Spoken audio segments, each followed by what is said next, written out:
Muchos creyentes se han preguntado a lo largo de la historia, si Dios es todopoderoso, ¿por qué no destruye de una vez a su enemigo? ¿Por qué permite que Satanás siga causando dolor, engaño y destrucción en el mundo? La respuesta no es sencilla, pero revela verdades profundas sobre el carácter de Dios. Y hoy nos adentramos en esta pregunta central: ¿por qué Dios no mata a Satanás? Detrás de ella existe una historia cósmica, un conflicto espiritual iniciado antes de la humanidad y que aún continúa en nuestras vidas. La Escritura nos revela que Satanás no siempre fue el enemigo de Dios. En el libro del profeta Ezequiel se nos muestra que él fue creado perfecto, lleno de hermosura y de sabiduría. Era Lucifer, el portador de luz, un querubín protector que caminaba entre las piedras de fuego en la misma presencia del Señor. Su posición era gloriosa y en el cielo ocupaba un lugar de honra, pero su corazón se llenó de orgullo. Isaías 14 nos narra sus pensamientos: subiré al cielo, en lo alto, junto a las estrellas de Dios, levantaré mi trono y seré semejante al Altísimo. Ese deseo de ocupar el lugar que solo pertenece a Dios fue el inicio de la primera rebelión. Lucifer convenció a una tercera parte de los ángeles de unirse a su causa. En Apocalipsis capítulo 12 se describe la gran batalla. Miguel y sus ángeles combatieron contra el dragón, y éste, junto con sus seguidores, fue arrojado del cielo a la tierra. Satanás fue derrotado, pero no destruido. Fue expulsado, pero no aniquilado. Y aquí surge la pregunta central: ¿por qué Dios, en su justicia, no acabó inmediatamente con él? El primer aspecto que debemos entender es que los ángeles y los seres espirituales no son como los hombres de carne y hueso. Ellos no mueren, pues no tienen un cuerpo físico sujeto a la corrupción. Son espíritus y por lo tanto su existencia no se extingue como la nuestra. La Biblia enseña que su destino no es la desaparición, sino el juicio. Dios, en su perfecta justicia, no condena sin un proceso justo. El apóstol Pedro y Judas en sus cartas nos recuerdan que los ángeles caídos están reservados para el juicio. El día del juicio final será el momento en que Satanás reciba su sentencia definitiva. Por eso el libro de Apocalipsis habla de un lago de fuego preparado para él y sus ángeles, como la culminación de su rebelión. Pero hay algo aún más profundo.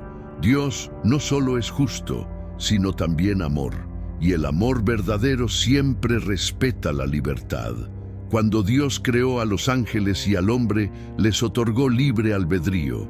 No los diseñó como marionetas programadas para obedecer, sino como seres capaces de elegir, amar o rechazar. La obediencia forzada no es amor.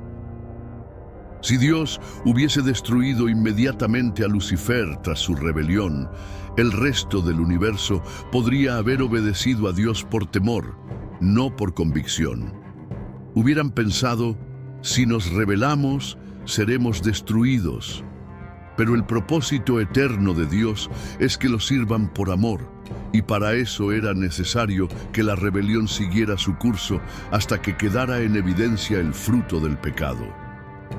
Dejar a Satanás vivo fue, en realidad, una declaración de soberanía divina.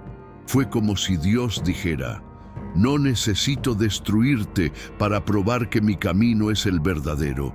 Permitiré que tu mentira se despliegue, y entonces todo el universo verá la diferencia entre mi luz y tus tinieblas. Y es aquí donde la historia del hombre entra en escena.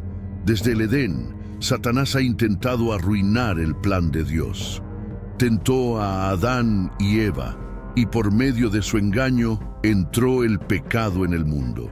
Sin embargo, incluso en ese fracaso humano, Dios mostró que su plan de redención era más grande que cualquier ataque del enemigo. Desde el inicio, prometió la llegada de la simiente de la mujer que aplastaría la cabeza de la serpiente. A lo largo de la historia bíblica, vemos cómo Satanás intentó frustrar ese plan. Trató de corromper generaciones enteras, levantó imperios paganos que oprimieron al pueblo de Dios y hasta inspiró persecuciones contra los profetas. Pero todo ello terminó revelando la fidelidad y la gloria de Dios. Incluso la tentación de Jesús en el desierto fue una prueba pública de que el Hijo de Dios era el único digno de redimirnos. Satanás ofreció reinos y poder, pero Jesús eligió la obediencia al Padre. El colmo de la rebelión del enemigo fue la cruz.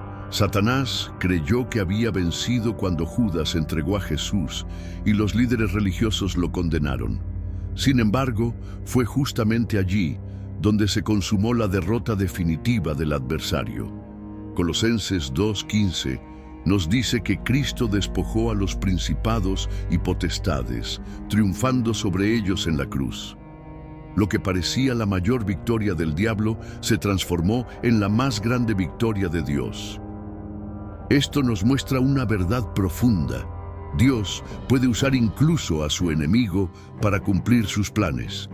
Satanás actúa con odio y engaño, pero sin saberlo termina siendo un instrumento para manifestar la gloria de Dios.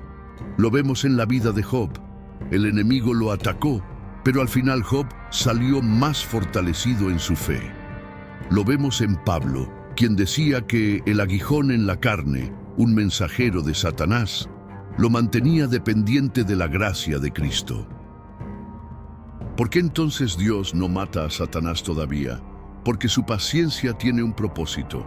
Él permite que el mal exista por un tiempo, para que toda la creación contemple la diferencia entre la justicia de Dios y las tinieblas del adversario. Al final, el universo entero reconocerá que los caminos de Dios son verdaderos y justos.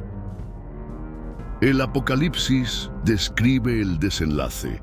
Satanás será atado y finalmente lanzado al lago de fuego. Su destino ya está sellado.